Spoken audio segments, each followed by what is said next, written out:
Hello and welcome to Raider HQ After Dark. I'm your host, Raider. And in this video, we're going to be talking about how the hands are rated. So, we're going to be speaking doing away with some misconceptions about the hands that is not just shared by the veteran community, but there's also a misconception by the examiners a lot of the time.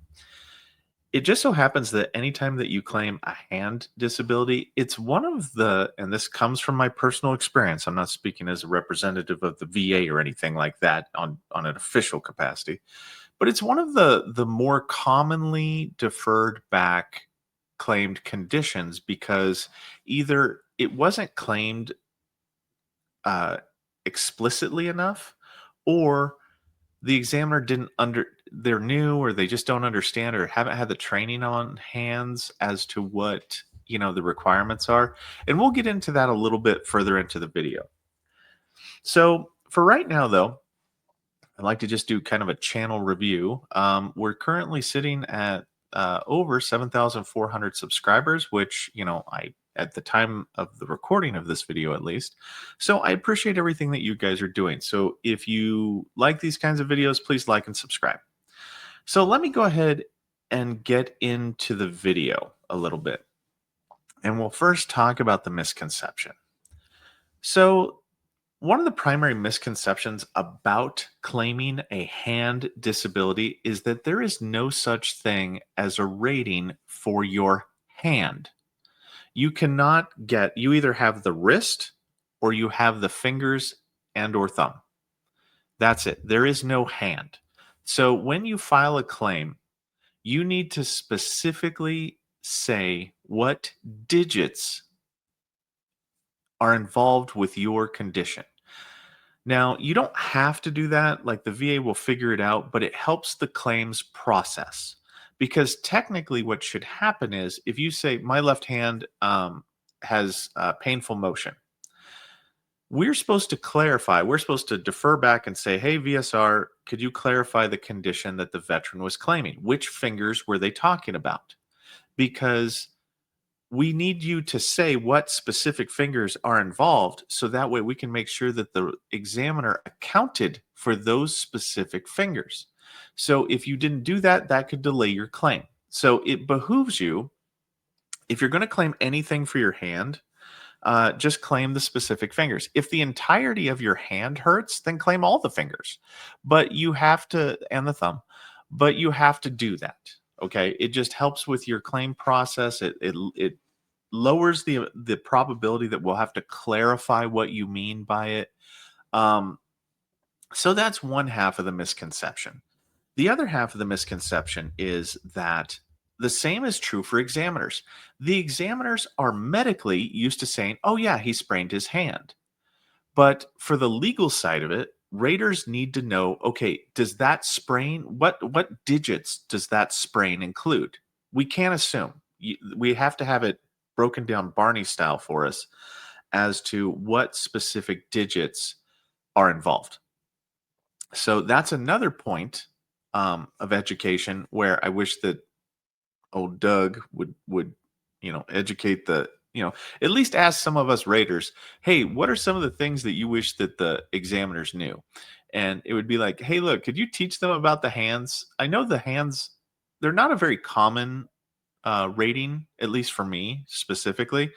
But whenever I get them, I almost always have to defer them back because they're almost never clarified as to what digits they're talking about. And if I make that assumption, QRT would be rightful in giving me an error, related to the fact of how do you know what digits were involved? How do you know that, like, did the examiner speak to every single digit related to that hand sprain? No, they didn't. Okay, then you should have deferred it back because you don't know what digits are involved. So, yeah, it's kind of weird in that sense. So, I'm going to go through the manual and I'm going to talk about, kind of like give you the breakdown about how we're shown how the digits are involved, and then I'm going to move into how it's rated. So, this is kind of a longer video, so try to watch the whole thing if you can. So, let me go ahead and share my other screen. We'll make it bigger. So when we talk about identifying the digits of the hand, like when we're doing musculoskeletal disabilities of the hand, we have to talk about the digits. Now, I'm not going to be doing amputations or ankylosis in this video just because it would go really long. But when we talk about it, so we talk about the normal stuff, the thumb, the index finger, the long finger, the ring finger, and the little finger. So this is how they are described. It would behoove you to also reference them using the same terminology that the VA uses in the way that they describe them. So that way there's no misunderstandings. So we're not supposed to use numerical designations for the fingers, the first finger, the second finger, we can't do that.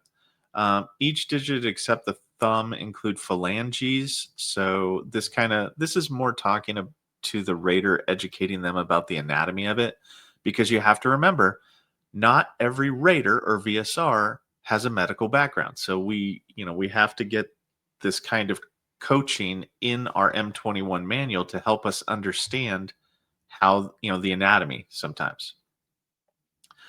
So proximal just means closer to you, the closest phalanx, which is closest to the wrist, the middle one, the distal one.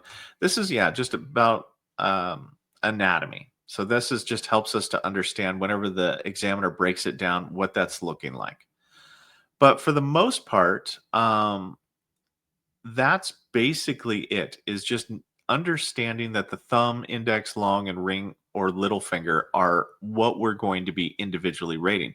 Now, sometimes this can be beneficial. Like there are often times where like hand sprain turns into five separate ratings. Um, so, it's not necessarily a bad thing that the VA looks at this, but it's situational depending on your evidence, depending on your circumstances. So let me look about how this is rated. So there are a plethora of ratings for the individual digits. I'm going to focus on in this video just each individual digit, how it's rated normally. Not amputation, not ankylosis, none of that stuff. Just if you have painful motion of your fingers, what can it be rated for? So what we're looking at here is, hold on. Sorry, I just realized that I didn't include that hand DBQ in my presentation. So on my day off, I am really prepared. So there's going to be 3 separate diagnostic codes for this particular type of rating for the individual digits. You have the 5228, which is limitation of motion for the thumb. So the thumb can have 3 separate ratings. Now, it is important to note that what handedness you are doesn't matter for this. So as you can see, the major, which would be your dominant hand, and your minor, which is your non-dominant hand, all share the same ratings. So, the injury being on your whatever hand doesn't matter. And I kind of disagree with this. I wish they would change this, because if you have limitation to your dominant hand, it actually affects you a lot more than your non-dominant hand. Like if you're reaching out to grab a cup of coffee and you can't, type thing. That's just my own personal opinion, but it has nothing to do with how it's rated currently. So what we're looking for here is, and it's going to be kind of self-explanatory for these, painful motion will always be 10%. So if you have painful motion of your thumb, it will automatically default to 10%. If you don't have painful motion, that's whenever we're going to have to use, or if you just have a diagnosis of, like let's say thumb strain, then you'll get a 0% with just the diagnosis being service connected, right? The examiner gives a positive medical opinion that yes, your thumb is related to service somehow using one of the theories for service connection. So that would be a 0%. Once we get to painful motion and beyond, that's going to be 10%. Now, if you don't have painful motion, you can have it to where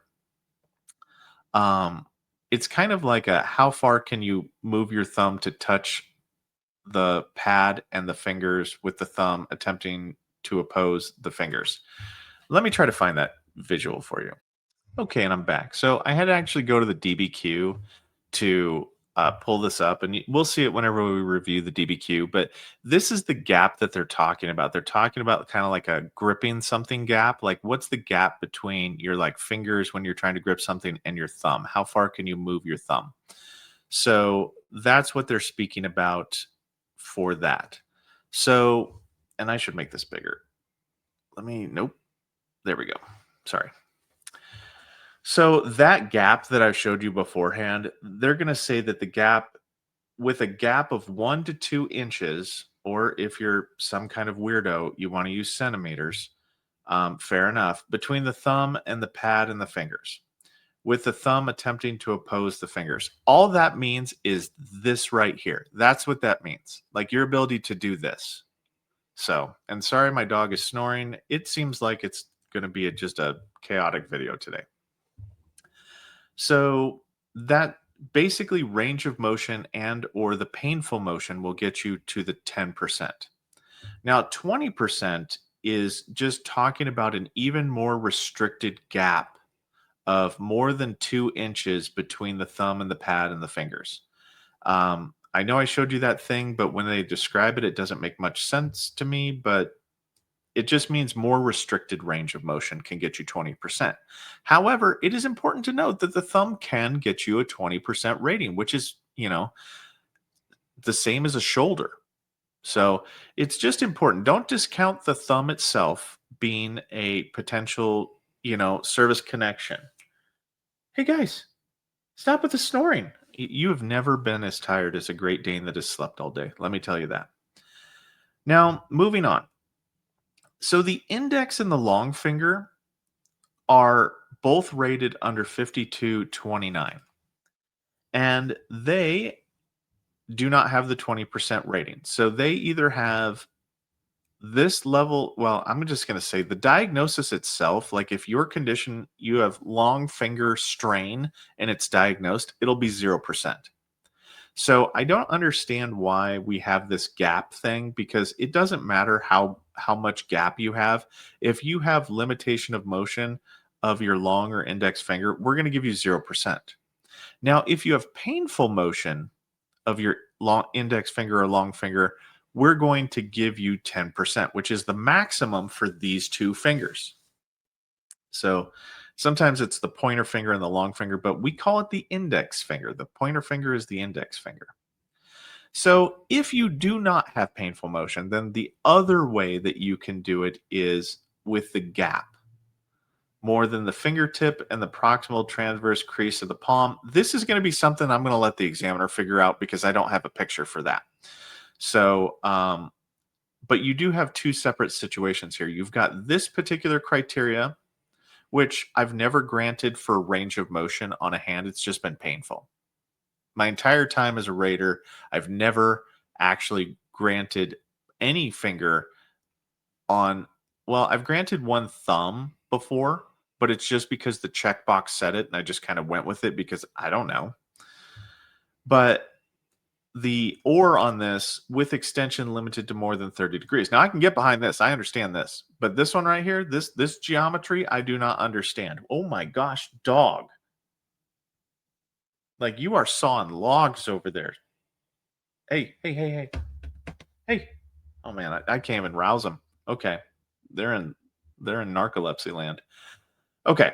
So these two can potentially get independently. There's no pyramiding here. So each of these fingers could get the 10%. So from a maximum standpoint, you could have it to where your thumb gets 20% on one hand. Your index and long fingers both get 10%. So you've got a 20, a 10, and a 10 just from your hands. So I know a lot of people discount the hands for being, like they're like, it's just my fingers. There's not, like my knee only gets me 10%. So, what are my fingers going to get me? What is my hand going to get me? So, but just keep in mind that it can add up. Now, finally, what we're going to be doing here is we're going to be talking about the ring and the little finger.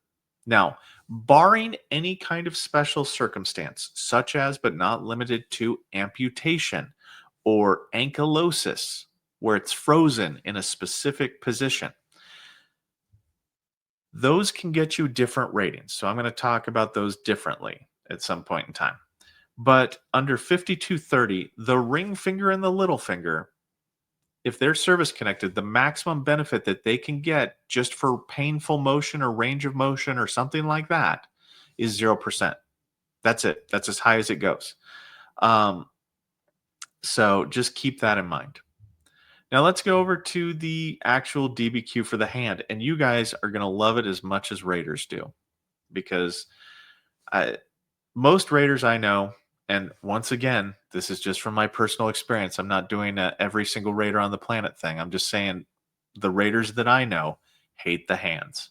They hate the fingers. They hate the thumbs. And when you fill this out, and I'm going to talk about this from the VA perspective and from the private DBQ perspective, I'll show you why people hate it. So this is going to be like normal, like all the other videos where I talk about, like, hey, you need to have this filled out correctly. We have to, I mean, the dominant hand obviously doesn't matter in this instance, but we want to make sure that it's correct. So you always want to review to make sure that your handedness is accurate throughout your entire claims process, no matter if it's relevant or not. Because what can happen is, if your code sheet gets coded that you're opposite to what your dominant hand is, it could potentially have some detriment to you, because they could just, the Raider wasn't there and hasn't asked you about what handedness you are. So they're going to take whatever the examiner says at face value. So if the examiner's wrong, you need to correct them on this. Or if you're doing a review of, let's say, a private DBQ, even though the dominant hand will not help you in actual rating decisions of the hand, you need to make sure that it is actually accurate. Hold on just a second. It's Animal Day, I think. Okay, moving on. Sorry for the distractions, guys. I apologize. I'm trying to put this out as professionally as possible, but I'm having animals just freak out on me. Cats and dogs just everywhere. All right. So the diagnosis section, this is going to be actually more important than normal because of the ambiguity of the fingers, right? Because I spoke about this when we first started the video, is that the diagnosis section, and this goes for private and VA, the doctor can't just say hand sprain. They have to say hand sprain to include, thumb, index finger, long finger, ring finger, little finger, whatever it is. But it's best if they use the terminology of the VA, if it's a private DBQ, but they have to list the fingers involved in that sprain, strain, whatever it is. So, and this is a bad box to have checked. Like, there's no current disability. So anytime that we see this box checked, it means that element 1 is not satisfied, and you cannot get granted if element 1 is not satisfied. Now, you're going to come down here and you're going to see that there's a lot of, like, sometimes I see degenerative arthritis, fair enough. I'll see trigger finger, fair enough. Right, left, or both. But notice how it doesn't identify the finger, which specific finger we're talking about. This is the problem with this DBQ, is that it doesn't actually meet the needs of the VA on this. So what it should say is, it should say, there should be a box here for which digit you're speaking about, or which digits, or I don't know how to better do this, but left, right, or both. Because what'll happen is they'll go, oh yeah, he's got degenerative arthritis, right hand. Not helpful. Not helpful at all. And guess what? That's an instant deferral back. I need to know what digits you're talking about. Please identify which digits. Oh, I did. It's the right. The right what? Index finger, little finger, pinky finger? Like what? Like, what are you talking about?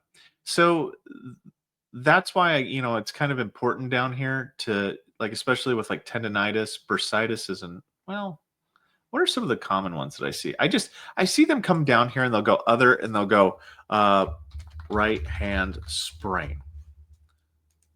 And they'll just do that. And then they'll put a date in here, but they won't actually tell me what digit.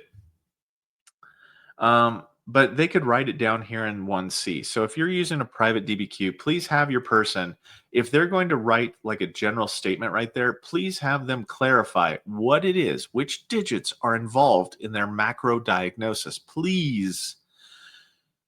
Pretty please, because it wouldn't, for a private DBQ, it wouldn't be sufficient for rating purposes by not telling us what specific digit are involved, because we would need to clarify that. We can't rate right hand. We just can't.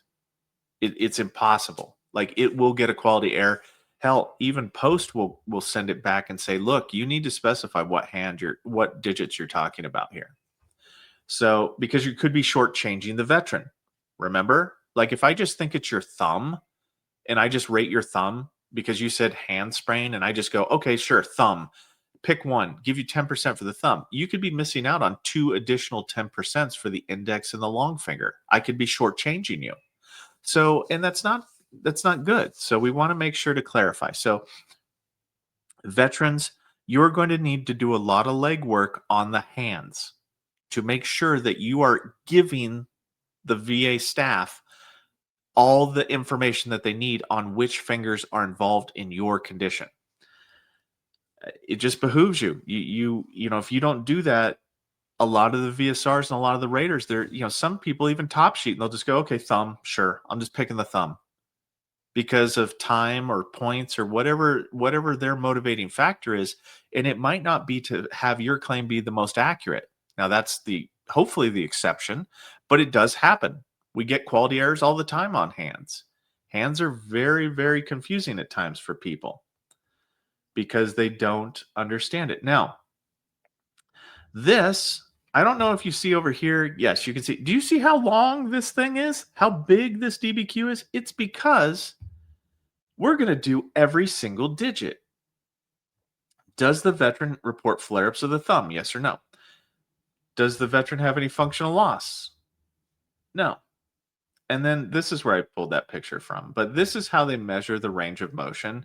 So section 3, especially if you're doing a private DBQ, this is how we go, and you know, this is the, I guess, the blueprint to how they should be filling out the DBQ.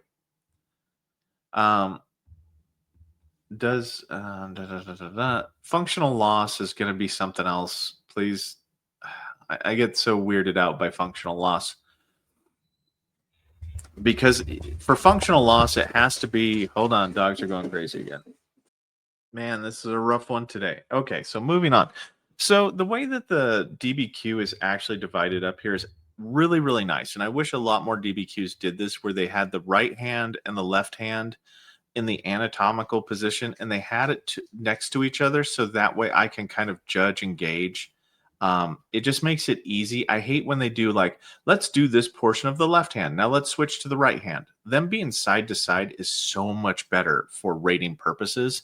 So I like this about the DBQ. So what we're going to be doing, this is the initial range of motion. So this is going to be the baseline range of motion.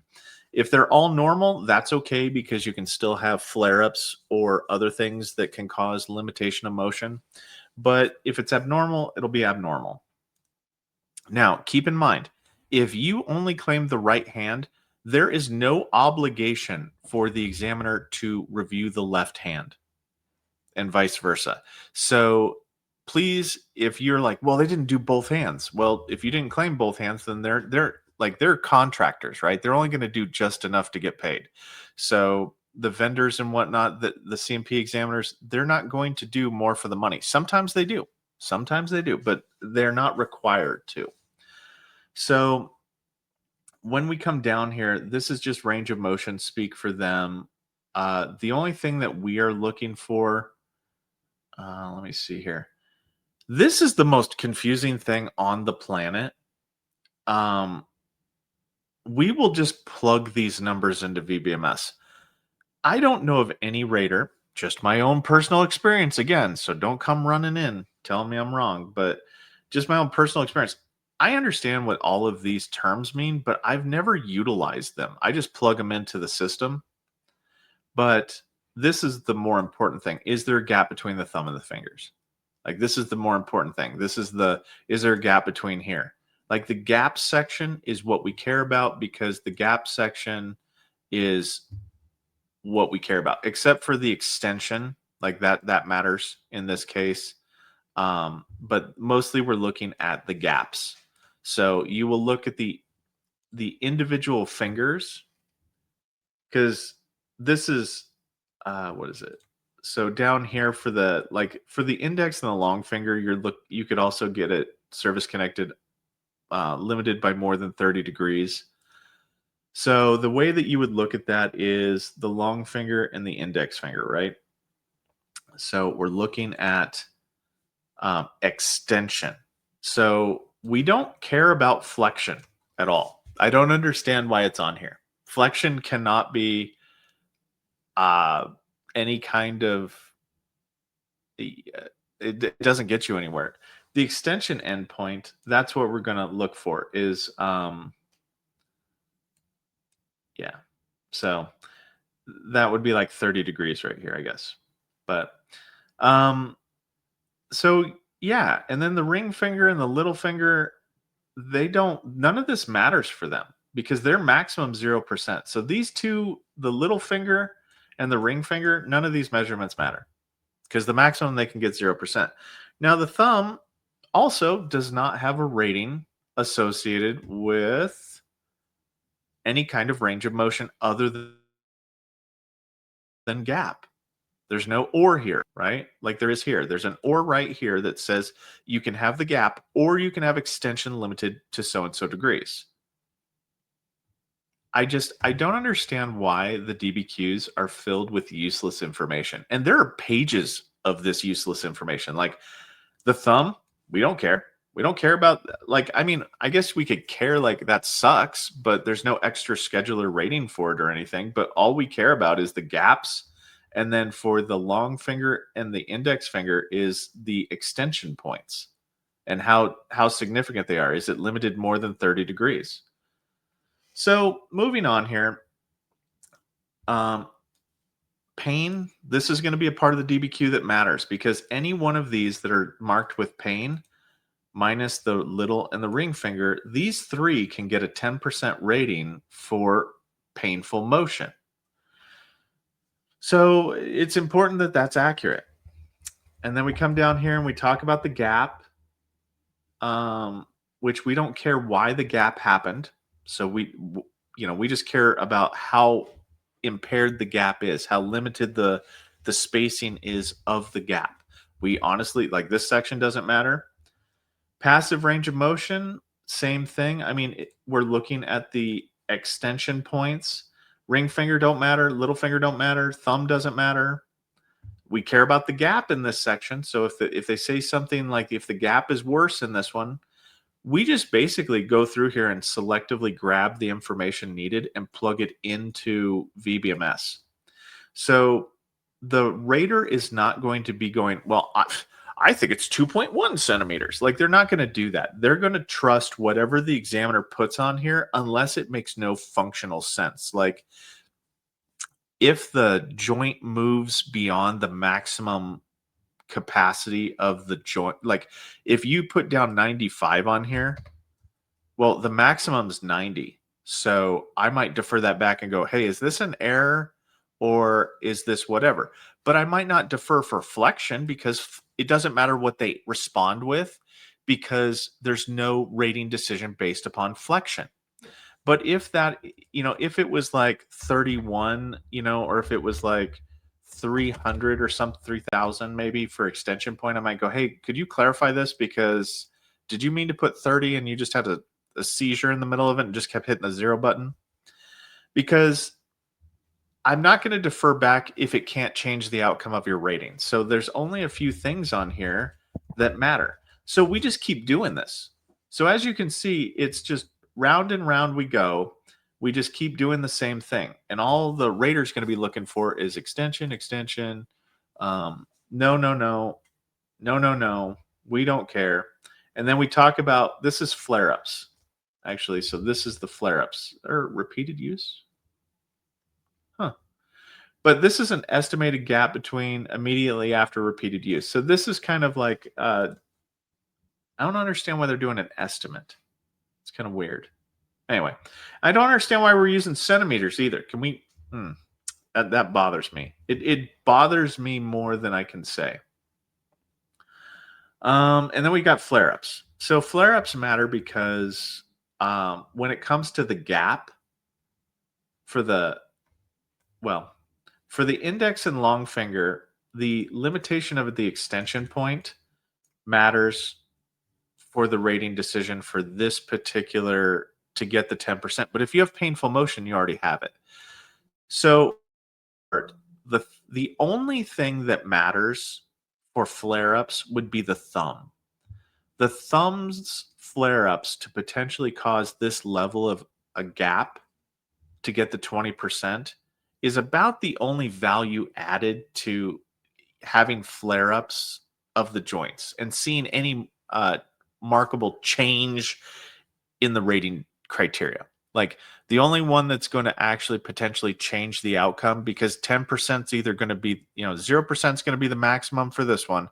10%, which is painful motion, is the maximum for this one.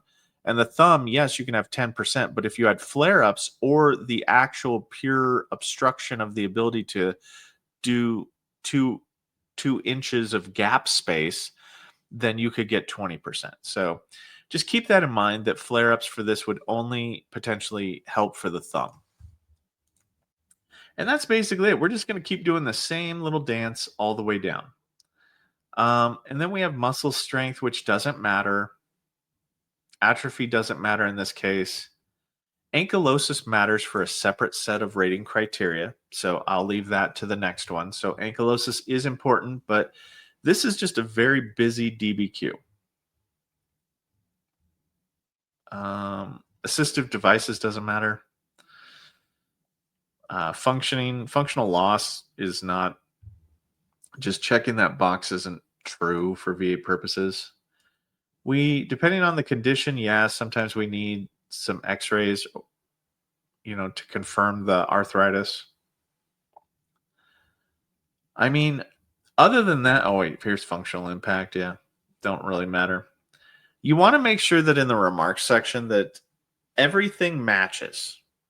If you're doing like a private DBQ, if you don't want to have conflicting evidence in there, because we won't accept the DBQ. It won't be sufficient for rating purposes if we can't get the confliction clarified and resolved. So you always want to make sure that if you can, and if you're savvy enough, to put out a product that at least matches the truth of the situation. Like if it's like, yeah, he can't move his hand. Oh, he can move it just fine. Like you can't have those kinds of conflictions. They will get identified and we will, take issue with them. And finally, section 12, examiner certification. So for the VA, they could put, I like turtles on here and we'd accept it. But if you're doing a private DBQ, then all of this information has to match up and it has to be accurate. That's mostly down here with the National Provider Index. Like if you search their NPI number, the address that they put on here has to match the address on the NPI site. If it doesn't, then that's an authenticity, credibility, and fraud review disqualification potentially. Also, I forgot to say this, but if you're going to get a DBQ for a private DBQ, please make sure that you get it from the va.gov website and have it filled out. So that way it's the most accurate one and you don't get the DBQ disqualified because you're using an older copy of it. Now, Ingram v. Collins is not represented on here. So those questions will be added to the exam request and they'll be answered hopefully separate. They'll probably be answered in an addendum, or they will be answered somewhere in the additional comments and remarks. So Ingram v. Collins medication, that would only matter for the thumb. So I'm going to start including Ingram v. Collins in all of my how it's rated type situations. So the thumb could benefit from the 10% to the 20% under Ingram v. Collins if you have objective other evidence showing that when I'm not taking my medication, it limits my range of motion to this. So anyway, that, my friends, is about all I've got for you today on this one. It's 35 minutes just for the hands. But if you watched until the end, thank you so much. I am sorry, this isn't the most professional show out there, just because I've got my dogs and my cats just freaking out here every once in a while. So I do apologize for that. If it becomes annoying, I'll try to limit them more, but I don't know. It's just kind of natural. So anyway, that's about all I got for you today. Raider out.